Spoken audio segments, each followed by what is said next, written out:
Ya, Shalom sahabat-sahabat BBL TLW. Hari ini Selasa 11 Maret 2025. Kita akan belajar materi DI atau Discipleship Evangelism dengan judul Raja dan Kerajaannya. Nah, kita mengenal ada satu istilah teokrasi ya. Ini adalah satu sistem pemerintahan di mana kekuasaan politik itu didasarkan pada ajaran agama tertentu atau dipimpin oleh pemuka agama dan tokoh yang dianggap sebagai wakil Tuhan.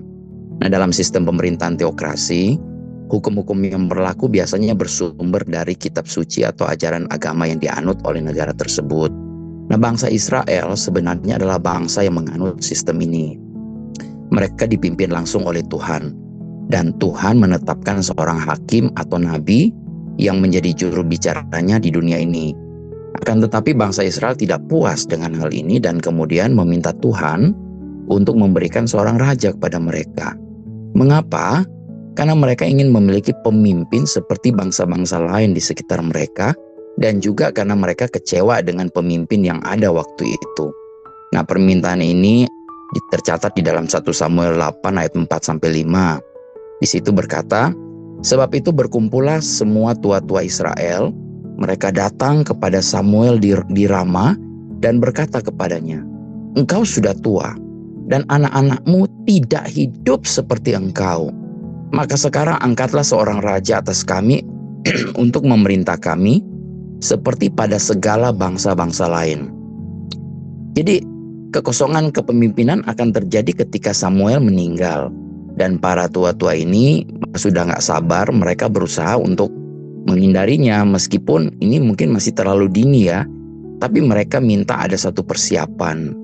Dan masalahnya adalah mereka nggak mau kalau anak-anak Samuel itu menjadi pemimpin. Ini kalau kita baca ayat ini wajar. Karena anak-anak Samuel bukanlah anak-anak yang takut akan Tuhan. Dan mereka tidak seharusnya menjadi pemimpin. Jadi tidak ada regenerasi kepemimpinan. Nah, setiap pemimpin membutuhkan penerus. Jika kita tidak berhasil mengkloning diri kita sendiri, maka pada akhirnya kita akan gagal. Nah, kalau saja Samuel berhasil membangkitkan seorang penerus yang saleh, maka segala sesuatu mungkin akan berbeda ya. Nah, kesalahan yang kedua adalah para tua-tua ini ingin mengisi kekosongan ini dengan cara yang sama seperti yang dilakukan semua bangsa lain, cara dunia. Nah, Tuhan sebenarnya lebih suka menggunakan seorang nabi atau imam, tapi mereka menginginkan seorang raja. Nah, ini adalah masalah upaya memenuhi kebutuhan dengan cara yang salah. Nah, Samuel tidak menyukai ide ini. Kemungkinan alasan Samuel menjadi tidak senang adalah karena orang-orang menolak anak-anaknya sebagai pemimpin. Tapi Tuhan memberitahu Samuel bahwa orang-orang bukan menolak Samuel, tapi Tuhan. Nah, saya berpikir alasan Tuhan memberitahu Samuel hal ini adalah karena Samuel menganggap penolakan itu sebagai bentuk penolakan kepada pribadinya sendiri. Nah, kalau hal ini terjadi pada diri kita tidak perlu menganggap penolakan orang lain itu sebagai penolakan pribadi. Orang-orang bukan menolak kita, tapi Tuhan. Jadi kalau ada orang-orang yang menolak Bapak Ibu, kita hanya perlu datang kepada Tuhan, alih-alih kita menceritakan kepada orang-orang ya. Jadi orang Israel meminta seorang raja karena mereka tidak puas dengan kepemimpinan hakim-hakim. Mereka ingin memiliki raja seperti bangsa-bangsa di sekitar mereka. Mereka menolak Tuhan sebagai raja mereka dan lebih mengandalkan sistem pemerintahan manusia. Nah, permintaan mereka mencerminkan keinginan manusia pada umumnya untuk mengandalkan kekuatan duniawi daripada mempercayai kepemimpinan Tuhan secara langsung. Dan Tuhan mengabulkan permintaan mereka dan memilihkan bagi mereka seorang raja bernama Saul. Kemudian, oleh karena ketidaktaatan Saul, Tuhan mengangkat Daud sebagai raja, seorang anak muda yang berkenan di hati Tuhan. Nah, setelah Raja Daud berkuasa, dilanjutkan oleh Raja Salomo anaknya sendiri. Nah, dari raja pertama Israel, Saul, hingga kelahiran Yesus Kristus, ini ada sekitar 43 raja yang memerintah Israel dan Yehuda. 3 orang raja Israel pertama ini dimana disebut ada masa kerajaan bersatu Israel, yaitu Raja Saul, Raja Daud, dan Raja Salomo. Setelah Salomo wafat, kerajaannya terpecah menjadi 2 kerajaan, yaitu kerajaan Israel disebut juga kerajaan utara dan kerajaan Yehuda atau kerajaan selatan. Nah, kerajaan Israel terdiri dari 10 suku Israel dan diperintah oleh 19 raja sebelum kemudian dihancurkan oleh bangsa Asyur pada tahun 722 sebelum Masehi. Kerajaan Yehuda itu terdiri dari dua suku Israel, yaitu Yehuda dan Benyamin, dan diperintah oleh 20 raja sebelum dihancurkan oleh Babel pada tahun 586 sebelum Masehi. Nah, di antara raja-raja Israel dan Yehuda ada beberapa yang dikenal sebagai raja yang takut akan Tuhan, yaitu mereka yang setia kepada Tuhan, menghancurkan berhala, menegakkan hukum Taurat, dan memimpin rakyat dalam ibadah yang benar.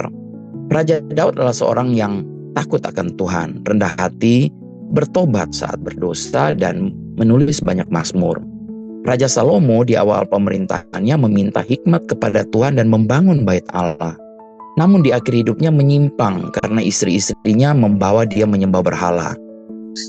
Dari kerajaan selatan atau kerajaan Yehuda ini, Raja Hizkia dan Raja Yosia lah yang menjadi raja yang paling setia kepada Tuhan sepanjang hidup mereka. Yang lain seperti Raja Asa, Yosafat, Yoas, Amasya, dan Usia, mereka semua memulai dengan baik tapi kemudian menyimpang. Nah, sedangkan raja-raja Israel atau kerajaan utara tidak ada yang benar-benar takut akan Tuhan. Karena mereka semua menyembah berhala dan menjauh dari perjanjian dengan Tuhan. Kesimpulannya, tidak ada satupun dari raja-raja ini yang hidupnya sempurna. Nah, siapakah raja yang sempurna? Tentu saja hanya Tuhan Yesus Kristus, Sang Raja segala raja. Ada begitu banyak nubuatan dalam kitab Perjanjian Lama yang menubuatkan kelahiran seorang raja segala raja. Di dalam Yesaya 9 ayat 6-7 berkata, "Sebab seorang anak telah lahir untuk kita, seorang putra telah diberikan untuk kita. Lambang pemerintahan ada di atas bahunya, dan namanya disebutkan orang penasihat ajaib, Allah yang perkasa, Bapa yang kekal, Raja damai. Besar kekuasaannya, dan damai sejahtera tidak akan berkesudahan di atas tahta Daud dan di dalam kerajaannya." Nah, perhatikan di sini disebut seorang anak telah lahir, seorang putra telah diberikan. Tubuh fisik Yesus lahir, tetapi rohnya yang kekal, yang sejak semula sudah ada dan menciptakan segala sesuatu. Ini diberikan. Wujud rohani Yesus tidak diciptakan tetapi diberikan ke dalam tubuh bayi yang tidak berdosa tetapi tetap manusia. Perhatikan juga bahwa Yesus harus disebut Allah yang berkuasa, Bapa yang kekal. Yesus setara dengan Allah. Begitu banyak nubuatan dalam Alkitab yang kemudian digenapi oleh Tuhan Yesus Kristus sendiri sebagai Sang Raja di atas segala raja yang kerajaannya kekal selama-lamanya. Dalam Daniel 2 ayat 44 berkata, "Tetapi pada zaman raja-raja, Allah semesta langit akan mendirikan suatu kerajaan yang tidak akan binasa sampai selama-lamanya. Dan kekuasaan tidak akan beralih lagi kepada bangsa lain. Kerajaan itu akan meremukkan segala kerajaan dan menghabisinya, tetapi kerajaan itu sendiri akan tetap untuk selama-lamanya." Kedatangan Yesus Sang Mesias terjadi pada masa Kekaisaran Romawi. Yesus menegakkan kerajaan Allah di hati para pengikutnya. Dalam Lukas 17 ayat 20-21 berkata bahwa atas pertanyaan orang-orang Farisi, apabila kerajaan Allah akan datang, Yesus menjawab katanya, kerajaan Allah datang tanpa tanda-tanda lahiriah. Juga orang tidak dapat mengatakan, lihat, ia ada di sini atau ia ada di sana. Sebab sesungguhnya kerajaan Allah ada di antara kamu. Alkitab terjemahan King James Version berkata, the kingdom of God is within you. Atau kerajaan Allah ada di dalam engkau. Jadi ayat ini benar-benar mengatakan bahwa kerajaan Allah ada di dalam diri kita. Yesus memberitahu orang-orang Farisi bahwa kerajaan Allah yang mereka tanyakan sudah hadir dalam pribadi Yesus. Dan Yesus adalah raja atas kerajaan itu. Dan dia mewujudkan segala sesuatu yang dilambangkan oleh kerajaan itu. Yesus berbicara tentang fakta bahwa kerajaannya ada di dalam hati manusia dan bukan pada hal-hal yang kelihatan. Bukan pada hal-hal jasmani. Kerajaan Allah datang tanpa tanda-tanda lahiriah. Itu yang dikatakan dalam Lukas 17 ayat 20 ya. Memang benar bahwa akan ada kerajaan fisik di masa depan yang akan memerintah di bumi ini. Tetapi Paulus mengatakan bahwa orang percaya saat ini berada di dalam kerajaan anak Allah yang terkasih. Kolose 1 ayat 13 berkata, Ia telah melepaskan kita dari kuasa kegelapan dan memindahkan kita ke dalam kerajaan anaknya yang kekasih. Segala sesuatu yang dikatakan dalam ayat ini sudah selesai, sudah tercapai. Bapak Ibu, kita tidak berusaha untuk terbebas dari kuasa iblis. Kita sudah terlepas dari kuasa iblis. Kita hanya perlu mempercayainya. Kita tidak ada dalam kerajaan gelap, tapi ada dalam kerajaan terang, kerajaan anaknya yang kekasih. Into the kingdom of his dear son. Kalau hidup kita sekarang seakan-akan gelap dengan berbagai masalah dan persoalan, bukan berarti kita ada di kerajaan gelap. Tidak. Kita sudah ada di kerajaan anaknya yang terkasih, kerajaan terang. Kita hanya perlu membarui pikiran kita dengan kebenaran, supaya terang itu betul-betul bercahaya dalam kehidupan kita. Nah, polisi tidak memiliki kekuasaan fisik atas kita, tetapi mereka memiliki otoritas. Ketika seorang polisi lalu lintas mau mengangkat tangannya agar mobil berhenti, ia tidak memiliki kekuasaan untuk membuat mobil itu berhenti, tetapi ia memiliki otoritas. Kalau otoritasnya dicabut, orang-orang tidak perlu berhenti. Ya. Nah, setan adalah musuh yang kalah dan tidak memiliki otoritas atas kita. Satu-satunya orang yang masih dapat dikuasai oleh setan adalah mereka yang tidak menyadari bahwa semua otoritas dan kuasa iblis itu telah dilucuti. Yang kita lawan hanyalah kebohongan iblis yang mengatakan bahwa kita masih dalam perbudakan. Kita tidak berusaha untuk dipindahkan ke dalam kerajaan Allah. Kita sudah ada di situ, duduk di tempat surgawi di dalam Kristus. Kolose 3:1 berkata, "Karena itu kalau kamu dibangkitkan bersama dengan Kristus, carilah perkara yang di atas, di mana Kristus ada duduk di sebelah kanan Allah." Hal-hal tentang Kristus ada di atas dan hal-hal tentang iblis ada di bawah. Keduanya berlawanan arah. Kita tidak dapat disibukkan dengan keduanya pada saat yang bersamaan. Kita tidak memiliki mata di kedua sisi kepala kita. Kita harus memilih dan fokus pada salah satu. Dan fakta bahwa Paulus memerintahkan kita untuk mencari hal-hal yang ada di atas menunjukkan bahwa ini adalah sesuatu yang dapat kita kendalikan. Paulus tidak akan memerintahkan kita untuk melakukan sesuatu jika itu di luar kemampuan kita. Pilihan ada di kita dan kita dapat memilih. Nah, pertanyaannya, kalau kita telah bangkit bersama Kristus, ada dalam kerajaannya, mengapa kita harus mencari hal-hal yang di atas? Mengapa kita tidak secara otomatis mengalami kehidupan kebangkitan? Jawabannya adalah kita bukan hanya makhluk roh, kita masih memiliki tubuh jasmani yang harus tunduk pada Roh Kudus agar dapat mengalami kemenangan kebangkitan yang hadir dalam roh kita. Mencari realitas kekal dengan menyelidiki, memikirkan, merenungkan firman Tuhan, ini harusnya menjadi norma bagi semua orang percaya perjanjian baru. Disibukkan dengan Kristus dan tujuannya akan melepaskan kuasa kebangkitan Yesus dalam kehidupan fisik kita. Nah, Paulus tidak khusus menyebutkan apa saja hal-hal yang ada di atas, tetapi ada banyak hal surgawi yang kita diperingatkan untuk dipikirkan.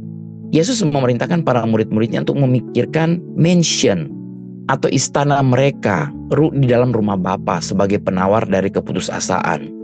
Kita harus memikirkan segala sesuatu dalam perspektif kekekalan.